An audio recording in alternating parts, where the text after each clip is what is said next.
الحمد لله والصلاة والسلام على أهلها من لم يشكر المخلوق لم يشكر الله.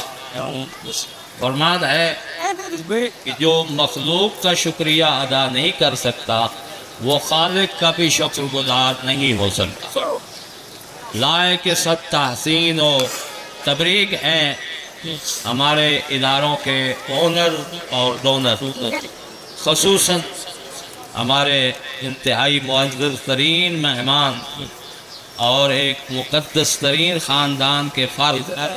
ویسے بھی سید خاندان مقدس ترین خاندان ہے، اور جس خاندان سے ہمارے ان معزز مہمان کا تعلق ہے ان کو میں جانتا ہوں اچھی طرح کہ قبلہ سید آصف حسین ندوی صاحب یہ ہمارے جنوبی پنجاب کے مقدس ترین خاندان کے چشم و چراغ ہیں. ان کے بزرگ دادا حضرت علامہ سرکار قبلہ سید غلام عباس نقوی صاحب آپ پتھر کہ جو قبلہ علامہ استاد العلماء والفقہاء زین الاتقیاء علامہ سید محمد باقر ہندی کے قابل اعتماد شاگرد تھے، اس خاندان سے تعلق رکھتے ہیں.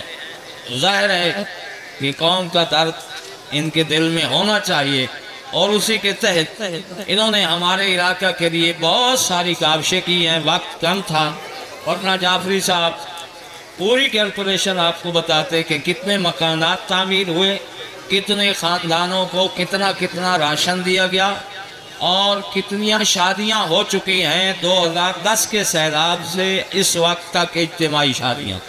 میرا بھائی یہ کوئی آسان کام نہیں ہوتا. جو لوگ بیرون ملک ہمارے تشریف فرما ہیں وہ اپنے واجبات ادا کر کے اور اموال شرعیہ سے ہمارے ساتھ تعاون کرتے ہیں، اور ہمارے لیے یہ مشکل مراحل طے کرنا آسان ہو جاتا ہے. اور جس میں آپ کی یہ درسگاہ قمر بنی ہاشم ہمیشہ پیش رہی ہے، اور ہمیشہ یہ ریلیف کیمپ کے طور پر استعمال ہوتی رہی ہے. 2010 کا سیلاب ہو یا بعد میں آنے والے جتنی بھی مسائل ہوں ان میں پیش رہی ہے، اور ہمارے علاقے کے پیش نماز ہمیشہ راستے میں رہتے ہیں، اور ہم بھی عوام کے سامنے عوام کے ساتھ ہمیشہ تعاون کرنے کے لیے ہر وقت آمادہ و تیار ہیں. ضرورت صبر کی ہے کہ جس طرح قبلہ کمیری صاحب فرما رہے تھے کہ ہماری یہ تقریبات وہ ہونی چاہیے اسلامی، دنیاوی نہیں ہونی چاہیے.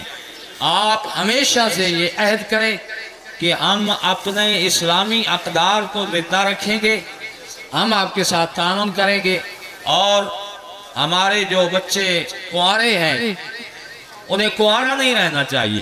کیوں کہ جب ہم نکاح کا خطبہ پڑھتے ہیں نا تو اس میں یہ الفاظ آتے ہیں، اللہ کا فرمان ہے فقال سبحانہ وتعالی وَأَنكِحُوا الْأَيَامَ مِنْكُمْ وَالصَّالِحِينَ مِنْ عِبَادِكُمْ وَإِمَائِكُمْ إِنْ يَكُونُوا فُقَرَاءَ يُغْنِهِمُ اللَّهُ مِنْ فَضْلِهِ وَاللَّهُ وَاسِعٌ عَلِيمٌ. یہ اللہ تبارک و تعالی فرماتا ہے کہ تم نکاح کرو اپنے نیک اور صلاحیت رکھنے والے نوجوانوں کا، مردوں کا، اور میری کنیزوں کا جو یہ صلاحیت رکھتی ہیں، یعنی شادی کی صلاحیت جن کے اندر پیدا ہو جائے، یعنی سنے قلوب کو پہنچ جائے. اور رات کو بھی یہ ڈسکس ہو رہی تھی کہ بچی کی شادی کب کرنی چاہیے. ہمارا جو ماحول ہے والدین کو اس طرح متوجہ ہونا چاہیے، یہ نہ دیکھیں کہ جہیز ہے یا نہیں ہے. اگر جہیز کو دیکھتے رہیں گے تو ظاہر ہے اس بچی کی عمر زیادہ ہو جائے گی. تو معصوم کے فرمان کے مطابق یہ احادیث میں ملتا ہے، اور ان کی سیرت بھی ہے کہ جب بچی 9 سال کی ہو جائے تو اس کی شادی کر دینی چاہیے. اس طرف توجہ نہیں ہونی چاہیے کہ ہمارے پاس کچھ ہے یا نہیں. یہ ایسا نیک کام ہے، اگر اس میں آپ اقدام کریں گے تو اللہ خود مدد کرتا ہے، اور وہ بچی کا خود مالک ہے، اور وہ اس کے لیے سب کچھ مہیا کر دیتا ہے جس طرح کہ اب ہوا ہے. لہذا معصوم فرماتے ہیں الافکار کالاسمار، تمہاری کنواری بچیاں جو جوان ہو چکی ہیں سن ملوک کو پہنچ گئی ہیں، وہ تمہاری غیرت بھی ہیں، تمہاری عزت بھی ہے، تمہاری ناموس بھی ہے، اس کی حفاظت کیسے کرو؟ ان کی مثال ایسے ہے جیسے پکا ہوا پھل ہوتا ہے درخت پر، جب پک جائے تو اس کو آپ خود توڑ کے استعمال کرو یا اپنے بھائی مومن کو تحفہ دو، ورنہ اس کو کیڑا لگے گا، اس کو کوئی پرندہ خراب کرے گا، اس کو نقصان پہنچے گا یا خود ٹوٹ کے گر جائے گا۔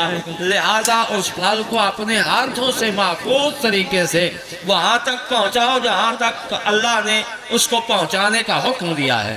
لہذا آپ کی خدمت میں یہی اپیل ہے کہ میں ایک بار پھر شکریہ ادا کرتا ہوں حسینی فاؤنڈیشن کے اونرز اور ڈونرز کا اور ان کی کیبنٹ کا کہ ہمیشہ انہوں نے ہمارے اس قریب علاقے پہ نظر شفقت فرمائی، مکانات کی تعمیر، اور ابھی ونٹر ان کا سسٹم ایک چلے گا، وہ فرما رہے تھے سید صاحب، اور پچھلے سال بھی رضائیاں، کمبل اور راشن سب کچھ ضروریات زندگی اکثر ہمارے مفلس اور غریب لوگوں کو وہ دیتے ہیں۔ دعا ہے کہ اللہ رب العالمین ان کی توفیقات خیر میں اضافہ فرمائے اور ان کے مرحومین کے لیے اس کو صدقہ جاریہ قرار دے اور ان کی بخشش و مغفرت کا سبب بنے۔